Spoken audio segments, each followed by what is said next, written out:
नमस्कार, तुम्ही पाहतात मुंबई वॉच. विरारमधून एक मोठी आणि धक्कादायक बातमी समोर आली आहे. चक्क 1 कोटी रुपयांच्या बनावट नोटांचा साठा पोलिसांनी जप्त केला आहे. मुंबई अहमदाबाद महामार्गावरील शिरसाट फाटा पुलाखाली वसई गुन्हे शाखेच्या युनिट क्रमांक 2ने ही मोठी कारवाई केली. पोलिसांनी एका कारची तपासणी केली असता त्यामध्ये 500च्या तब्बल 20,000 बनावट नोटा आढळून आल्या.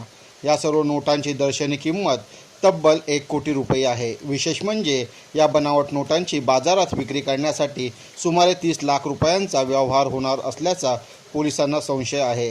या प्रकरणात पोलिसांनी एका संशयिताला ताब्यात घेतले असून त्याची चौकशी सुरू आहे.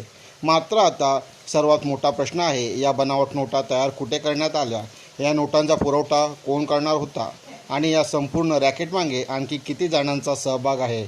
या सर्व प्रकारची उत्तरे शोधण्यासाठी गुन्हे शाखेकडून तपास सुरू आहे.